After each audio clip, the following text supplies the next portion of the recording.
Hello, this is a step-by-step guide how to take apart Ultegra Di2 shifter, either R8070 or Dura-Ace 9170.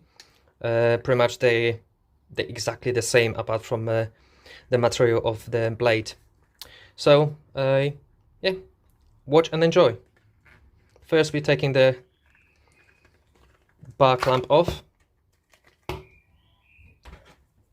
That's 5mm Allen key.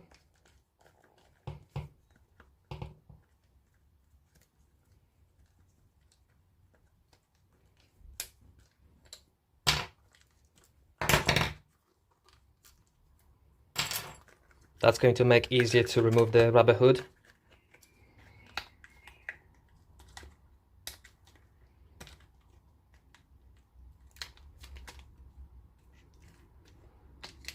Rubber hood, just peel it off.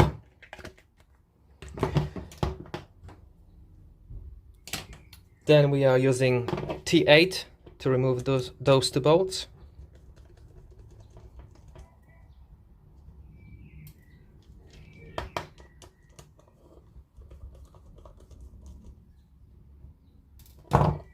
And you can just lift it up slightly. Then T5 to remove shift button assembly.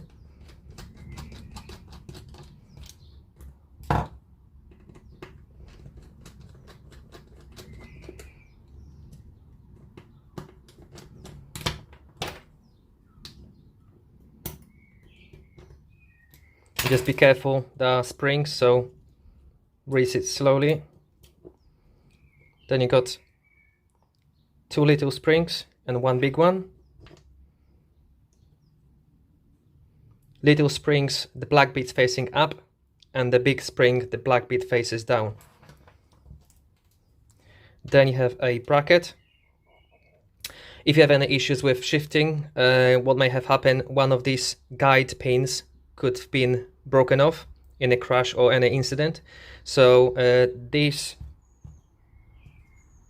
springs and those bolts, they can be purchased for 11 speed. You cannot get it for 12 speed, but for 11 speed you can get them. Springs are exactly the same across entire 11 speed and 12 speed Di2. Those brackets are slightly modified for 12 speed. Then what you can do, you can push that cable out, so that's going to give you enough slack. Then using long nose pliers, you can move that pin out. That's going to remove tension from the shifter and expose T5 screw. You need to back that off. Not too much. And then you need to tap that pin out.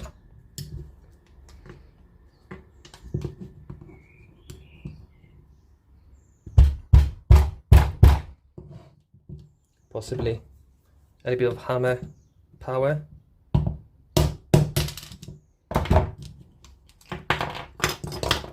So that fork, when you put it together, make sure obviously you start this bolt, otherwise it's going to be quite tricky.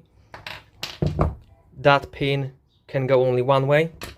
You got a little hole and big hole, and that's your shift button assembly. Moving into lever. So we have T8. Some shifters, for some reason, I don't know why, have two bolts. Some have one, but that plastic bit is exactly the same. The only difference is amount of screws. So that's T8 to take it off.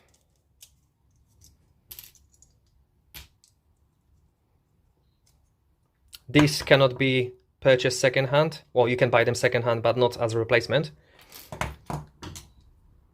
Then you've got a 2mm Allen key. And make sure you place it on a steady ground. Apply even pressure, because these are very soft, so you can run them off. But as you start them, they come quite easy. And then you got two shift paddles this one and that one. These are replaceable between both Dura-Ace and Ultegra, but if you install Ultegra paddle, small paddle on Dura-Ace, you need to cut this bit off because there's a slightly different alignment. So that's the maximum you can take off. You can remove these guide pins. These are made of brass. If you got excess play in the lever, you can again replace them, but again you have to have a spare shifter to take it apart. Now moving into the main shifter body. So there's a small circlip here which flew away. So that clips into that axle. Those two springs fall off completely. Then you got a 2mm pinch bolt.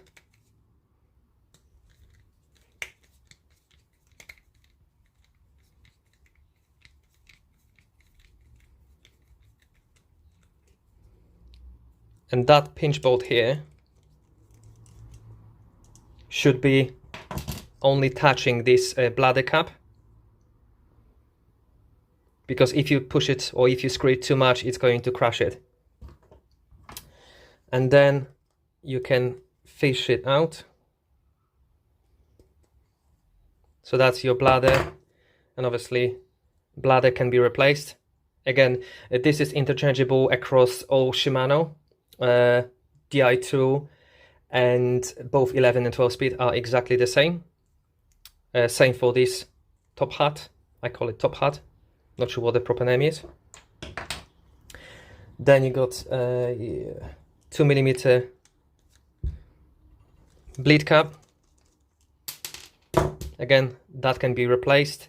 If you have tendency to strip this or ram them off, I would highly recommend going for 105 or mechanical, because of the bleed caps are exactly the same. So that's a 105 mechanical hydraulic shifter, but obviously the bleed cap is exactly the same. This is made of steel, 2 grams heavier, but it's very difficult to strip it off.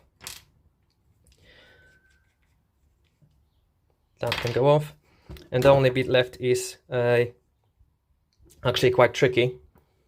You got a small circlip here, so that's a bit fiddly. I usually start it off with a tweezers.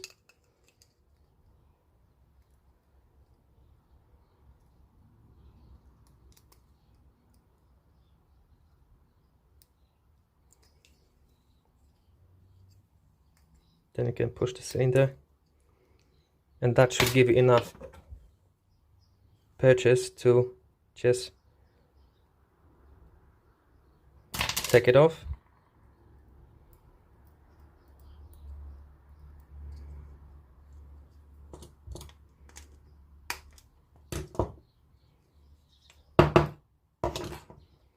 Yeah, be careful, that's quite small and you cannot buy spares. Then you just push that out and you should have 2 small steel rollers, 2 large steel rollers, and 4 spacers, and they go in that order. So steel roller first, then plastic bit,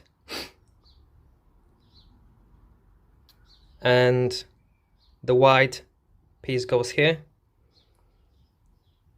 Then you've got roller, again narrow to the roller, wire to the outside,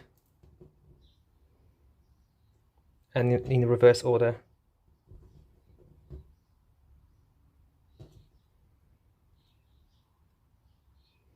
And when you put it together or take it apart, unless you do it in the same day, I would just put it in that order so you won't lose anything. Then with piston, you just push it out, and that exposes 2 O-rings, seals, and there is one hidden inside. If you get sticky brakes or the lever doesn't come back easily. What tend to happen if you over tighten that clamp, obviously you got aluminium core, so that's either is being bent or something happens. So what you can do, you can take a little bit of sandpaper and you can enlarge that hole, but before you do it you have to take out that seal, and that's quite challenging to do.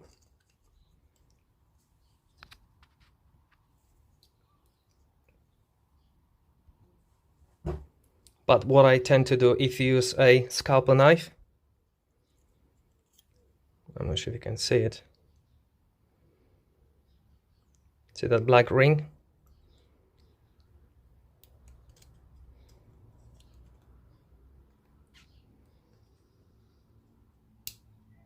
And if you start it like that,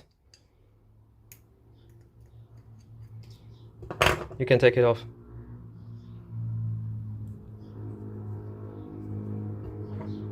And then these ones are a lot easier.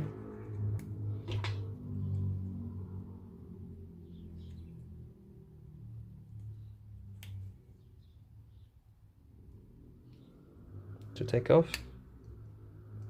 It says struggling, take them off. Yeah, so these are,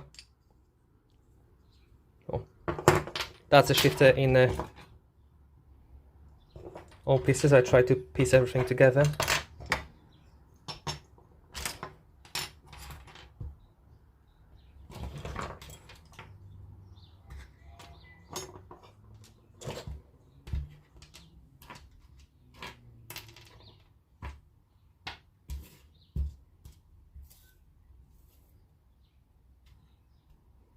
That goes here, that goes here, that one, those two.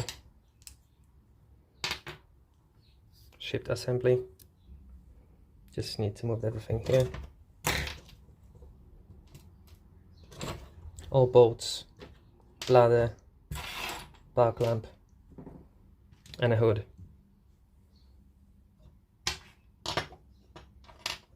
Maybe like that's gonna be easier. Yep, this is how you take a shifter apart. And like I said, the process is exactly the same for durace. They pretty much exactly the same. If you're upgrading to durace, the only thing you're getting is that blade is made of carbon fiber. And then here it says ST-R9107, so 9170. That's the only difference. Performance-wise, braking and shifting is exactly the same. Thanks for watching. Like and follow, and I'm going to try to put more videos with DI2 repairs later. Thank you, and bye-bye.